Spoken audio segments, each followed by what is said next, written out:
Hi guys, my name is Pierre from Can Am Spyder and welcome to the Spyder Shop, your Spyder Shop.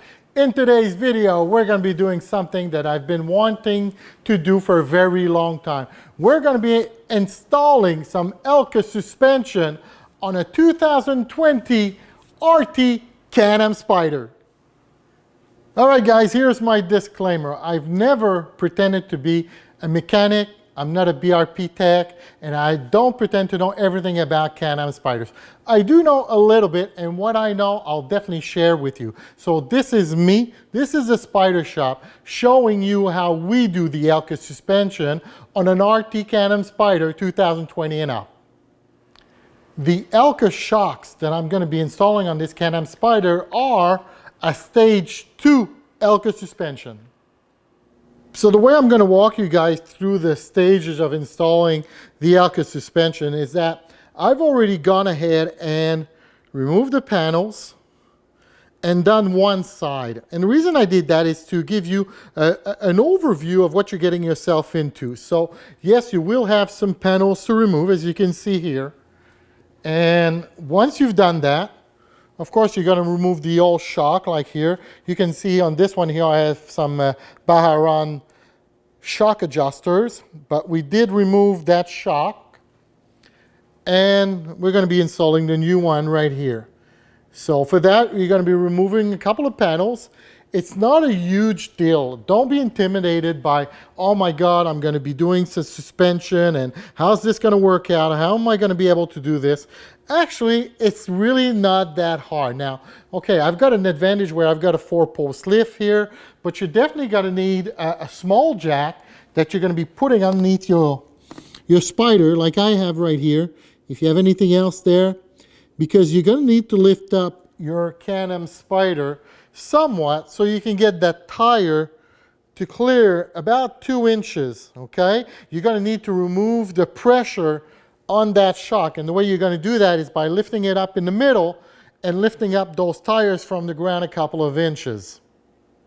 If all you have at home to be able to lift up that Can Am Spyder is one of those car jacks where it's rounded off in the middle, there's only that small point that lifts up, you're going to want to get yourself some plywood, maybe, you know, a square foot of plywood that you can put against that jack and then against the bike as you're lifting it up to distribute the weight evenly and give you a more stable, okay? More stable when the 2 tires don't touch. You don't want the Spyder to go left or right or wobble from side to side.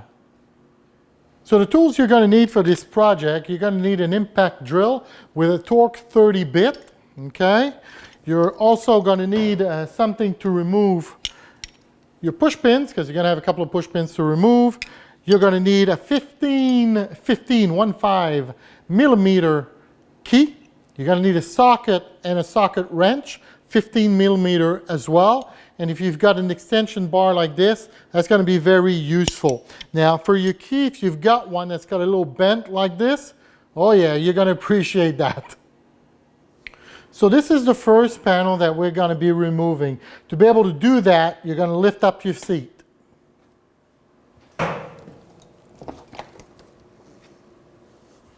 Not too complicated. You'll notice here on the panel, it's actually written pull on it, and that's exactly what we're going to do.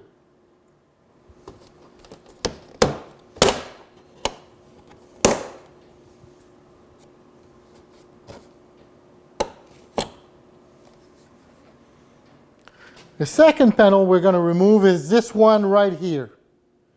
If, like us, you've purchased in the past the passenger floorboard risers, just like this one here, you're going to have to remove it because your panel that you're going to be removing has to come out this way, and it just won't go if you don't remove it.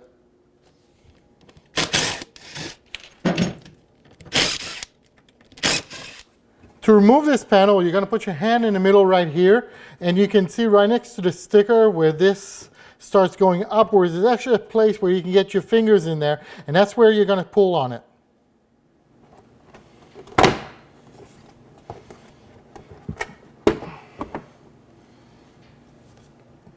To be able to remove this panel, because you're removing the whole panel, it actually goes all the way from the glove box or the tank pad that we call, all the way up to that front fin inside the fender. It's one long piece. It all comes one shot, okay?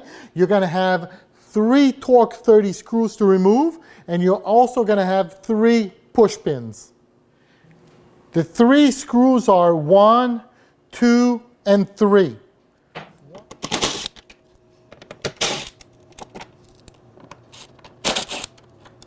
Your 3 push pins are going to be right here. 1, 2, and 3.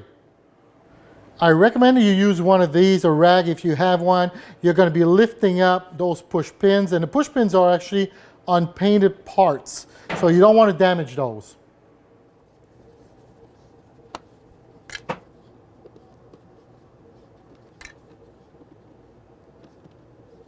So you know there's going to be a trick to removing this large panel. So we're going to start on the left-hand side right here. We're going to pull on that. And as we pull towards this, we're also going to have to push it towards the front of the bike because, let me turn my camera here.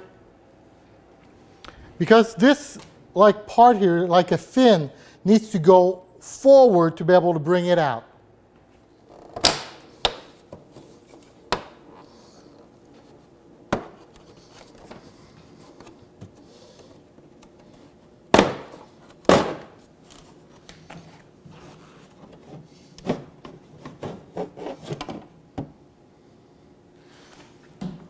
A little trick here, you see this here?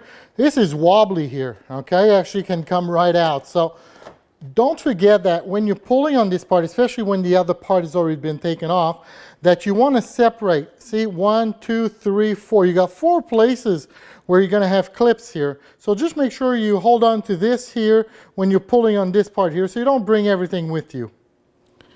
The 2 bolts that we're going to be removing, you got one of them right here. And of course, you've got the other one right at the bottom there. As you can tell, I've got the bike on a 4-post lift. I'm actually underneath the Can Am Spyder right now. And you can see what kind of jack that I'm going to be using. But see, I've got a custom Spyderworks Hello skid plate. I've also got a center LED strip light. So my jack, I couldn't put exactly underneath the Can Am Spyder. I would have damaged that LED strip. So what I did is I put 2 pieces of wood on each side to allow clearance where my finger is for that strip of LEDs. This is where I'm going to lift up the Can Am Spyder. If you only have a small jack, like I said, use some plywood to give you a better surface and make sure it's as stable as possible. It's not wobbling from side to side.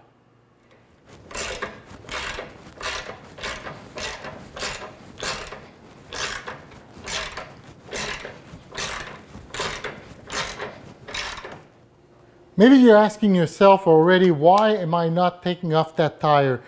It's matter of preference and safety. When you're going to be working on the tire and you're going to be working on the shock and installing the bottom part and the top part, your chest is going to be against that fender. If you lean on it, you don't have the tire, that bike is going to, it's going to tilt on you. That could be scary. I guarantee you that's going to be scary. So as a preference, I prefer to show you with the tire on. It's a little harder getting your ends wrapped around and doing the bolts there, especially the one on the bottom. The one on top is not a problem. The one on the bottom, try to get your arms around it and all that. But it's for safety. Safety first. So we'll go ahead and remove the bolt on the bottom first.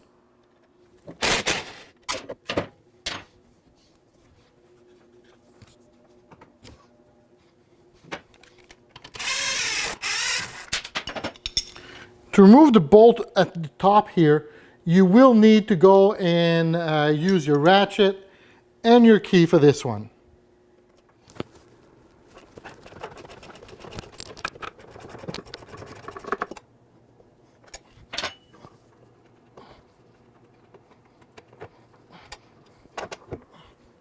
Now, to be able to remove the shock, you're going to need to go up first and then down.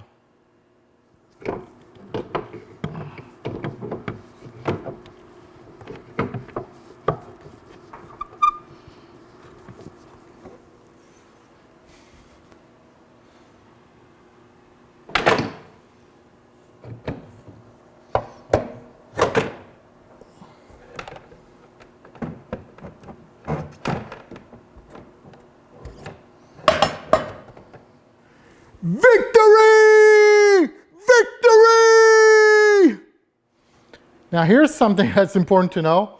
The shock that you remove, hang on, let me get it. The shock that you remove, the spring was where? The spring was on top. Now the Elka shock you're putting back in, the spring is on the bottom. And don't forget, when you're putting back the shock, this valve here, if you got a stage 2, it's got to be towards the outside, so towards you. So we're going to install the shock back, and don't forget, we're going to be putting the bolt up top first.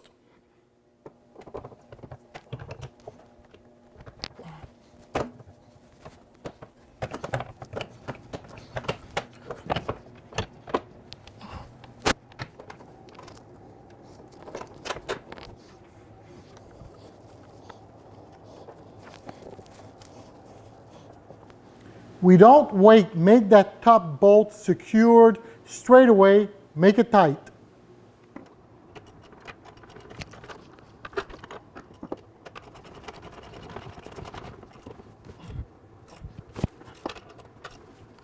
An important note for getting this second bolt in, the one at the bottom, you're going to need to grab where the trunk is a little bit and bring down the bike so you can feel the gap that you're missing to be able to put in that bolt. Now, you got to have that tire far enough from the ground. Let's say you've got this much gap to get.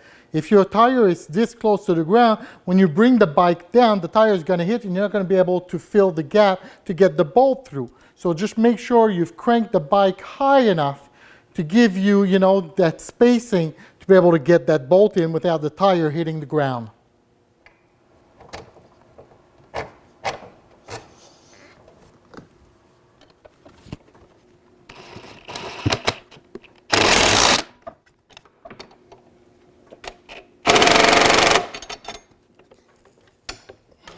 So the other side is exactly the same way. Go ahead and remove those panels. It's exactly the same way. You got this, you're in the home stretch, you're almost there. All right, so that large panel is the first one we're going to be putting back, and I want you to pay attention to this right here. See that clip right there? You're going to have to make sure that's inserted properly inside that panel. You may have to wiggle back and forth a little bit, but make sure that clip goes back in properly. This is the clip that I was talking about on that colored panel.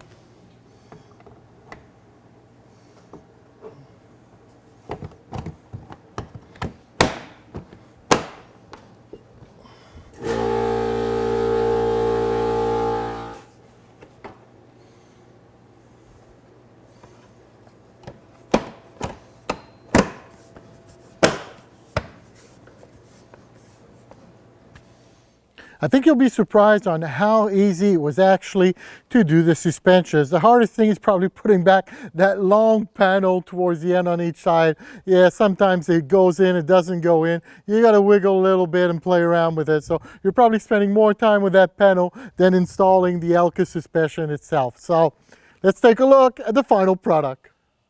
It goes without saying that an Elka shock is stunning. It really does look good. So especially on this bike here, you've got the red from Elka and you've got a Marcella red Can Am Spyder. It looks really, really custom. So looks nice.